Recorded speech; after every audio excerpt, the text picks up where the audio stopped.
یہ ہماری بہنیں کیوں نہیں پوچھتی ہیں مسئلے؟ ان کے پاس سونے کے سیٹ پڑے ہوئے ہیں، بہت سارے پیسہ پڑا ہوا ہے، لیکن ان سے بڑی فقیرہ پاکستان میں کوئی نہیں ہے۔ قربانی کا ٹائم آئے گا، زکوٰۃ کا ٹائم آئے گا، بولیں ہم کون سے کماتے ہیں بھائی؟ تو زکوٰۃ کون دے گا؟ قربانی کون؟ وہ ہے نا قربانی کا بکرا، زلیخا کا ابا وہ کرے گا۔ وہ ابا بیچارہ اپنی بھی تنخواہیں نکال رہا ہے، بیوی کی بھی نکال رہا ہے۔ ارے بھائی یہ زکوٰۃ اور قربانی جس کے پاس مال ہوتا ہے اس پر واجب ہوتی ہے اور اسی کو ادا کرنی چاہیے۔ مالی عبادت اللہ نے لازم اس لیے کی ہے کہ بعض اوقات اللہ تعالیٰ کسی کا مال کسی کو دے دیتا ہے، کسی کا مال کسی کو دیتا ہے بطور امانت، اور حکم دیتا ہے اب یہ امانت آپ وہاں تک پہنچائیں۔ آپ کے پاس اگر مال ہے اس میں زکوٰۃ بنتی ہے، سمجھ لیں جو زکوٰۃ بن رہی ہے نا یہ آپ کا نہیں ہے، یہ غریبوں کا تھا جو اللہ نے آپ کو بطور امانت دیا۔ میرے آقا صلی اللہ علیہ وسلم نے حضرت معاذ بن جبل رضی اللہ تعالیٰ عنہ کو یمن کا حاکم بنا کر بھیجا تو ارشاد فرمایا اے معاذ وہاں کے امیروں سے زکوٰۃ لینا اور ان کے غریبوں میں تقسیم کر دینا۔ ایسے ہی دوسرا اس میں بڑا مقصد یہ ہوتا ہے کہ ایک تو غریب کا حق نکلے، دوسرا مال کی محبت دل سے دور ہو۔ امتحان اللہ سے بھی محبت ہے، مال سے بھی محبت ہے۔ امتحان یہ ہے کہ اللہ کی محبت میں مال خرچ کیا جاتا ہے یا خرچ مال یا مال کی محبت میں اللہ تبارک و تعالیٰ کے حکم کو ٹالا جاتا ہے۔ امتحان ہے، اور ہماری اکثر بہنیں اس میں ناکام ہوتی ہیں اور شوہر اس میں معاون بنتے ہیں۔ بھائی تمہیں کیا ضرورت ہے قربانی کے پیسے دینے کے، میں ہوں نا۔ کیوں کہتے ہیں آپ بیوی سے کہیں ہاں اپنا پیسہ دو، تمہارے پیسے کا بکرا آئے گا، تم آپ گائے میں حصہ ملاؤ، تمہارا پیسہ خرچ ہوگا، تاکہ تمہارا امتحان ہو کہ تمہارے دل میں اللہ کی محبت کتنی ہے۔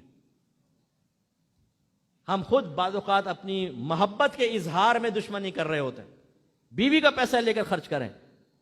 تیسری چیز بخل، کنجوسی۔ جس مقام پہ شریعت نے خرچ کرنے کا حکم دیا جو اپنی ضرورت ہے اس میں بھی آدمی مال خرچ نہ کرے، اسے کہتے ہیں بخیل۔ اور میرے آقا نے فرمایا بخیل جنت میں نہیں جائے گا، بہت سخت وعید ہے۔ اور ہم اپنی بیویوں کو بخیل بنا رہے ہوتے ہیں۔ اب دیکھیں نا ہمارے پروگرام کی برکت اگر ظاہر ہوتی ہے تو ایسا شاید کوئی ایسا شوہر بیچارہ یہاں بیٹھا ہو، اس کو میں کہوں گا بھائی اپنے عقل کے ناخن لے۔ ایک بچی کہتی ہے مفتی صاحب میں زکوٰۃ نکالنا چاہتی ہوں، میرے پاس سونا ہے، میں قربانی کرنا چاہتی ہوں، نہ میرا شوہر خود کرتا ہے نہ مجھے کرنے دیتا ہے، کہتے ہیں بس ٹھیک ہے رہنے دو، کچھ نہیں کرو۔ اب اندازہ کریں ایک بچی اگر کر رہی ہے تو کرنے دیں۔ اسی طریقے سے میں آپ سب سے گزارش کرتا ہوں اس دفعہ جب قربانی آئے قربانی کی شرائط معلوم کریں، پھر دیکھیں اگر آپ کی زوجہ میں آپ کی والدہ میں قربانی کی شرائط پائی جائیں ان سے کہیں اس دفعہ آپ کو خود قربانی کرنی ہوگی، پیسہ نکالو، خود زکوٰۃ دینی ہوگی، پیسہ نکالو۔ اگر وہ کہے کہ ہم کہاں سے نکالیں ہمارے پاس تو نہیں ہے تو کہو زیور بیچو۔ ہماری بعض بہنیں کہتی ہیں ہم سیٹ خراب کر دیں، میں کہتا ہوں خدا کی قسم اس سے سیٹ بنے گا، خراب نہیں ہوگا۔ جو اللہ کو دیا جائے اس سے سیٹ خراب ہوتا ہے؟ خرچ کریں آپ۔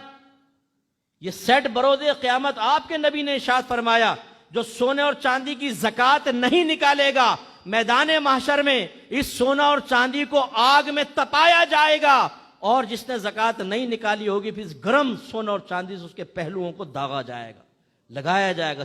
کتنے چیخیں چلائیں گے؟ یہ خواتین کے ساتھ ہوگا۔ میرے آقا صلی اللہ علیہ وسلم نے بخاری کی روایت ہے ایک دفعہ عورتوں سے فرمایا عید کی نماز میں حاضر ہوں۔ عورتوں نے عرض کی بعضوں نے یا رسول اللہ ہم مخصوص ایام میں ہیں۔ سرکار نے ارشاد فرمایا کہ آپ آئیں، نماز نہ پڑھیں، بیان سنیں، دعا میں شریک ہوں۔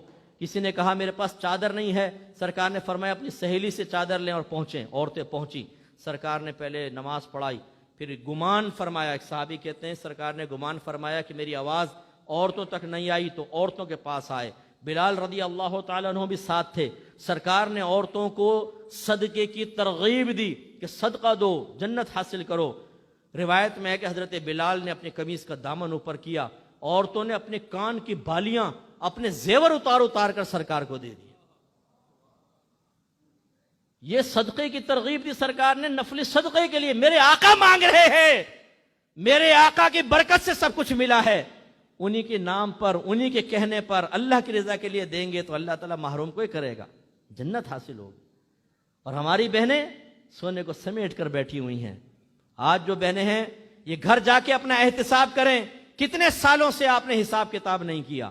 یہ اسی لیے مسئلہ نہیں پوچھتی کہ اگر میں سونے کی مقدار بتاؤں گی تو ایسا نہ ہو زکوٰۃ واجب ہو جائے, قربانی واجب ہو جائے. اچھا ہے شوہر کر رہا ہے, کرنے دو.